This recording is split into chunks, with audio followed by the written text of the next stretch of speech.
Es muy interesante entender que en la educación superior latinoamericana es una de las industrias que más datos tiene. O sea, tú entras a estudiar y tienes que entregar toda la información de tu familia, de lo que has hecho, de tus créditos, de tus notas, absolutamente todo. Sin embargo, se vuelve un requisito que cumples para un elemento como, por ejemplo, de graduación o de algo que te piden de forma legal. Sin embargo, no hay inteligencia de esos datos. Poco se estudia, poco se entiende el tránsito de las personas que están dentro de la institución, sus tendencias, sus gustos, lo que les cuesta trabajo, qué tipo de competencias vienen. Hablamos de cursos propedéuticos, es lo que generalmente hablamos, pero no somos todos iguales, no tenemos las mismas necesidades ni aprendemos de la misma forma. Entonces, creo que es una industria que necesita aprender a trabajar sus datos. Para mí creo que por ahí arrancaría la principal corrección, porque cuando aprendemos a leer los datos nos damos cuenta de lo que hay que hacer y podemos evaluar si lo que estamos haciendo tiene impacto o no. Estamos tan acostumbrados a hacer lo mismo de una sola forma durante tanto tiempo que hacer un cambio nos cuesta mucho. Primero dudamos de él, tratamos de cuestionarlo, no nos parece correcto, tratamos de boicotearlo. Y después, cuando llega, nos cuesta mucho trabajo implementarlo y la educación siempre tiene un impacto en un mediano plazo. Cuando hablamos de los chicos y en una dinámica tan rápida como la que está viviendo el mundo hoy en día, la gestión del cambio es: veo un cambio, lo entiendo, lo adapto, lo supero. Y eso es un tema que para la educación es muy complejo por sus tiempos, los tradicionales tiempos. Siempre las universidades en la antigua era eran las únicas fuentes de información. Entonces, si tú querías saber algo, ibas allí era donde estaba el conocimiento, los grandes versados de la historia. Y si tú querías aprender algo, tenías que ir allí. Entonces, ese espacio viene manteniéndose. Después dejaron de ser los dueños de la información porque se liberó la información a través de Internet, pero entonces eran los proveedores de conocimiento, que era la reflexión de esa información. No era lo mismo que tú lo leyeras en una página web a que te la explicara un profesor con esa experiencia que traía. Sin embargo, eso también ya pasó, porque ahora tenemos muchos espacios en Internet que te enseñan, inclusive más que muchas veces en el aula. Y luego viene la época de la inteligencia, que es no solamente información, generar conocimiento, sino crear nuevo conocimiento.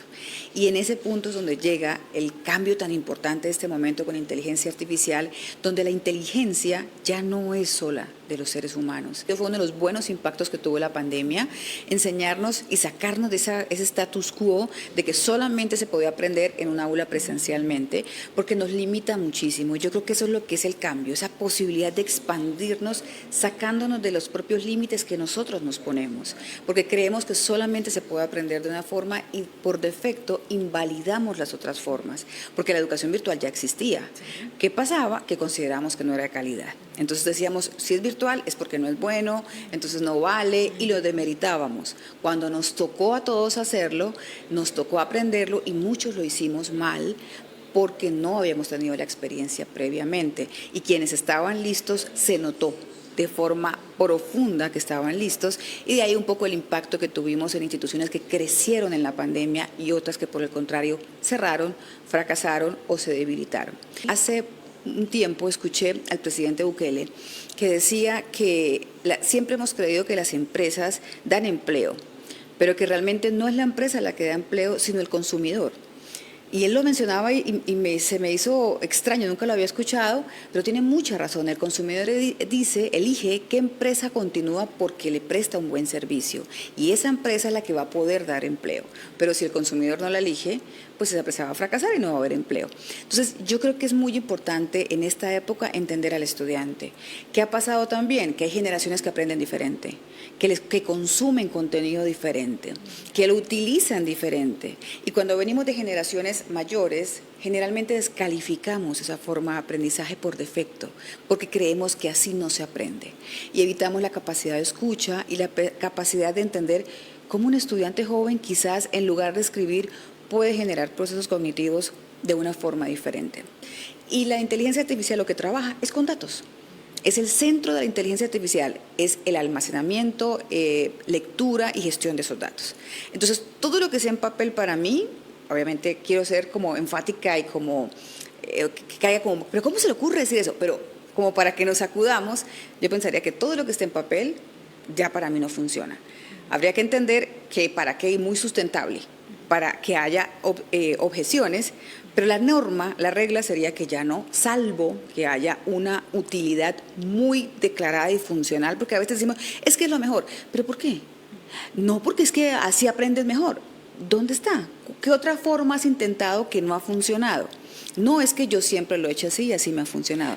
Cuéntame, ¿qué reflexión tuviste? ¿Qué encontraste? ¿Qué te dijo ChatGPT? ¿Y tú qué piensas de eso? Hay que entender que ya está presente ChatGPT. Y al contrario, orientar a los chicos hasta dónde es correcto, discernir lo que te entrega, poder qué hacer con una información que estás recibiendo para que puedas validar si es correcta, no es correcta, cómo realmente puedes discernir. Yo creo que esa es la competencia más importante de esta época. Hay tantas imágenes, tantos videos que tú no sabes si es real o no, que es muy importante generar ese sentido crítico de la persona que lo está revisando para que no crea completo. Hoy todavía, en las redes sociales, creemos lo que nos dicen las redes sociales. Hay fake news al por mayor. Y todavía seguimos creyendo lo que sale en cualquier red social. Entonces, esa competencia es donde el profesor tiene que hacer su mayor énfasis. Porque lo demás, el chico lo puede desarrollar muy fácil. Es impresionante cómo con la ayuda de ChatGPT generan conocimiento rapidísimo. Entonces, esa reflexión de qué hacer con esa información y cómo asegurar que ChatGPT esté en las tareas, creo que son las dos cosas que yo consideraría más importantes a cambiar. Tenemos dificultades de dos tipos. La primera es de conectividad. Nuestros estudiantes no tienen todos conectividad o equipos de cómputo, aún, inclusive de básica y media. Hoy en día el derecho a la educación debe tener acceso, una matrícula en un colegio o en una universidad, equipo de cómputo o herramienta de cómputo y una conexión. Esas tres hacen hoy en día el derecho a la educación. Entonces, quien no lo tenga, no tiene equidad. Y es lo que gobiernos, universidades y todos deberíamos procurar. Y segundo, nuestro marco regulatorio. La educación es una de las industrias más reguladas, es la que más está como encajonada para tener control.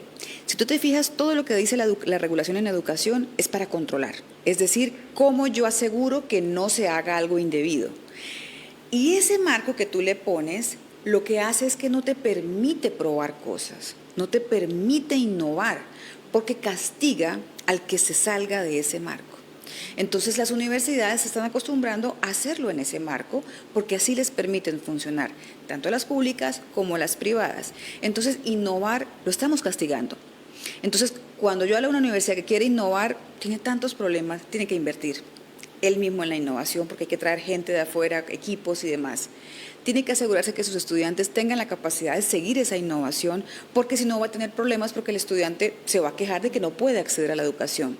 Y tercero, tiene que esperar que el ministerio no le castigue o le diga que está haciendo algo fuera de la ley, así lo pueda demostrar que ha tenido conocimiento. Nuestras universidades, por eso, han preferido estar en una zona segura, donde yo voy tranquilo, juego el juego que me permiten jugar y continúo ese proceso. Entonces, es un desafío para nuestros estados romper esas regulaciones y al contrario, validar por resultado. O sea, demuéstrame que lo estás haciendo bien y si lo haces bien, dale. No me importa si eres público o privado. Porque tradicionalmente pensamos, no, que es que la educación es un derecho y entonces no puede ser privado, debería ser todo público. Son los debates que tenemos en cuanto a educación, en la forma de la gestión. Pero lo que tenemos que hacer es ver el resultado de esa gestión. Hay universidades privadas que lo hacen muy bien. De hecho, generalmente en todos nuestros países la universidad privada número uno, generalmente o es una privada o está en segundo lugar. Entonces, es muy importante para nuestros países que empecemos a dar esos espacios de innovar, que empecemos a demostrar con datos el impacto de lo que estamos haciendo y que como estados aseguremos que todos nuestros chicos tengan acceso a esas tres variables que realmente les permiten tener una equidad.